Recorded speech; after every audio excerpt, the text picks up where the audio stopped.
Assalamualaikum warahmatullahi wabarakatuh. Alhamdulillah rabbil alamin. Allahumma shalli wa sallim wa barik ala sayyidina Muhammadin wa ala alihi wa ashabihi ajma'in. Rekan-rekan yang berbahagia, kita lanjutkan materi kemarin yang ada PR-nya ya.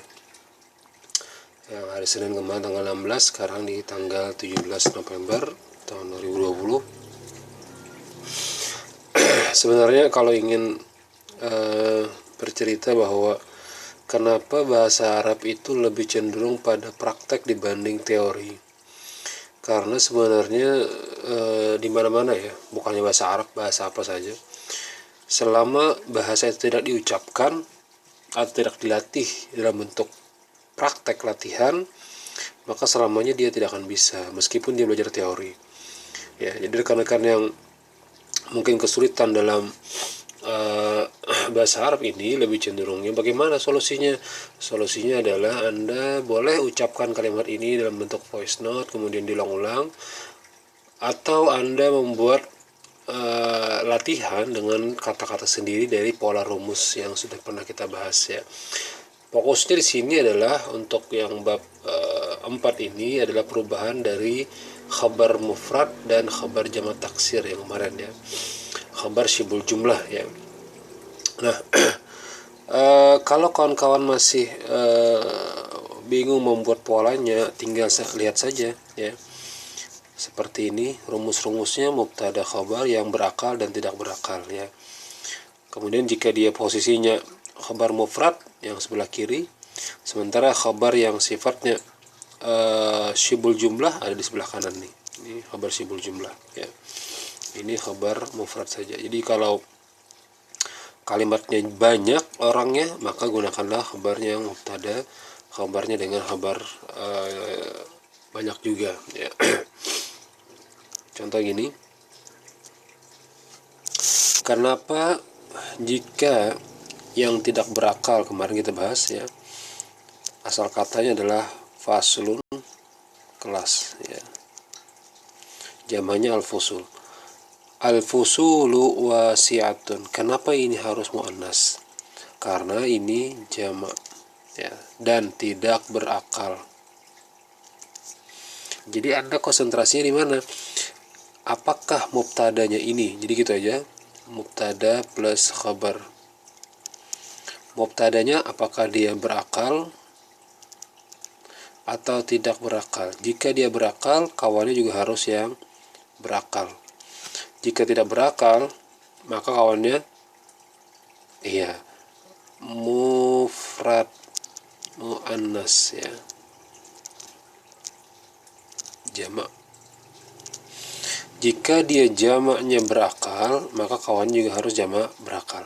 Jika kawannya jamak yang tidak berakal, maka kawannya juga harus mufrad muannas. Ini rumusnya. Anda bikin di catatan Anda ya. Nah, apa yang sulit dalam mempolakan ini? Yang sulit itu adalah ini. Anda harus hafal. Ya juga, saya juga menghafal biasanya. Ya. Anda harus menghafal mufrad, mufradnya apa, dan jamaknya apa. Ya. Tidak bisa kita hanya mengharap kira-kira, tidak bisa. Kayak gini nih, al-atiba, mufradnya apa? Tabibun kan tadi di atas. At-tujar, nah itu kan sama. Asatid, ustadun, talamid, tilmizun. Nah, pola-pola seperti ini Anda harus coba menghafalkan dari teks yang ada ya. Nah, sebenarnya tidak terlalu sulit jika kita mencoba, misal ya, tabibun al-atiba, atau tajirun tujarun, ustazun asatidu, atau tilmizun talamiz, dan seterusnya. Sering-sering mengulang saja ya. Jadi selama Anda mencoba ini berkali-kali atau diulang-ulang, dengan sendirinya dia akan hafal ya. Dengan sendirinya dia akan hafal. Dan kalau tidak diulang-ulang dan tidak dituliskan dari hafalan Anda tidak akan bisa ya. Jadi misalnya Anda hafal tabibun atibau, Anda harus tulis di buku Anda, tabibun atibau. Atau Anda salin lagi nih, salin semuanya, tapi dengan cara praktek sambil menghafal teksnya ya. Jangan mengharap di buku ini aja udah selesai, udah, jangan ya. Anda harus hafalkan apa yang ada dalam pola ini ya. Nah, kenapa di sini mahiruna, sadiquna, salihuna, mujtahiduna, muaddabuna? Karena polanya dia berakal. Maka rumusnya semalam apa? Jika dia ismun al ismu 1 1 2 3 3, jika ini berakal. Jika dia tidak berakal, maka kawannya cukup satu muannas. Nah, ini juga Anda bikin rumusnya ya. Oke, kita lanjutkan materinya. Masalah sulit mungkin itu standar ya. Saya pikir itu adalah kewajaran manusia, ada kesulitan. Inna ma'al usri yusra. Pada akhirnya kesulitan itu jika Anda mau merubah yang sulit, maka yusra, akan datang sebuah kebaikan yang memudahkan Anda ya. Ya, setidaknya kita mempermudah orang lain, nah insya Allah Allah juga mempermudah kita ya, jadi ya jangan mempersulit orang lain. Kalau bisa mempermudah, ya permudah saja. Tapi kalau dalam pembelajaran ya standarnya ada ya. Nggak bisa dosen mempermudah untuk nilai, nggak bisa ya. Atau pengajarnya meninggikan semua nilainya, nggak bisa ya. Karena itu standarnya ada ya. Baik.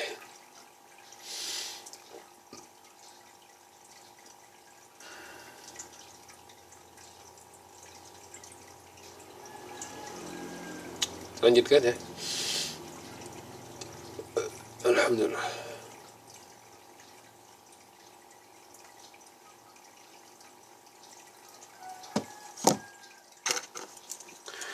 Nah, kemarin kita ada PR ya. PR.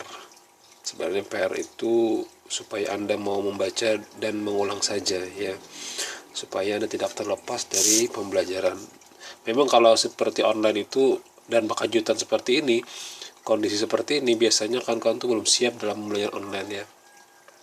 Ketidaksiapan kuota, ketidaksiapan mental, ketidaksiapan diri dan sebagainya. Kenapa? Pembelajaran baik di kampus yang polanya kampus kuliah atau yang UPB dan sebagainya, itu seakan-akan masih bingung pembelajaran ini apa sih tujuannya itu loh. Karena tujuan kita belajar itu bukan hanya mendengar ya. Bukan hanya mendengar, tapi apa? Anda harus meresum. Itulah tujuan online. Resum ini sifatnya apa? Sifatnya adalah mengulang. Bukan menulis lain atau bukan menyalin gitu loh. Sifatnya online itu mendapatkan hasil dari apa? Pembelajaran sendiri gitu. Dari mana? Dari guru, dosen dan sebagainya. Maka tidak bisa kita katakan apakah bisa Pak saya belajar sendiri tanpa guru? Ya bisa, tapi kalau Anda salah, Anda akan menyesatkan orang lain. Atau bisa dikatakan Anda akan tersesat dengan pemahaman sendiri. Apa yang terjadi dampaknya? Ya tentu Anda akan kewalahan ya. Atau Anda akan kebingungan. Atau ujung-ujungnya Anda memaham sendiri. Akhirnya sesat sendiri. Jangan ya. Man lam yakun syaikhan fasyaitan syaikh. Yang tidak memiliki guru, maka kemungkinan besar syaitan akan menjadi gurunya. Maksudnya di sini apa? Boleh kita belajar buku apa, membaca semuanya, tapi dasarnya Anda harus paham dulu atau Anda kuasai dulu dasarnya. Baru Anda bisa membaca berbagai macam jenis pemahaman buku. Fikih, boleh Anda baca kitab apa saja, buku apa saja, tapi Anda kuasai usul fikihnya. Kalau tidak menguasai usul fikihnya, ya carilah yang ringkas. Makanya namanya ada istilah fikih ringkas ya, supaya tidak sulit. Tapi kalau sudah fikih yang beban berat, pemahamannya sangat dalam, maka itu tidak bisa membaca fikih saja, harus paham usul fikihnya. Tapi kalau ingin ringkas lagi, caranya soal dan jawab. Ya, jangan sekarang ramai ya, soal dan jawab. Tanya jawab itu adalah fikih yang gampang sekali. Ya. Baik, inilah tujuan kenapa saya sering menyebutkan PR, supaya Anda bertanggung jawab dengan hasil resumen. Ya.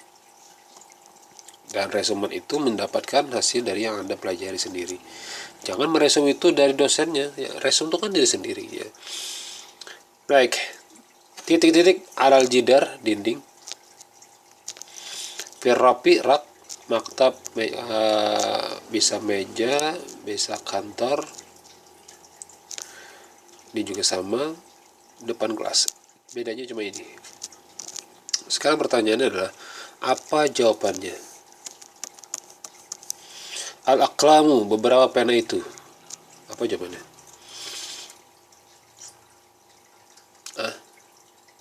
Beberapa pena itu di atas meja kali ya. Coba kita lihat dulu. Al-karasi, kursi-kursi itu di kita nomor ya. 1, 2, 3, 4, 5. Kursi-kursi itu di depan kelas atau di bawah kantor atau atas kantor, mana?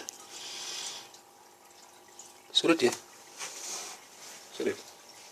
Sebentar kita lanjutkan.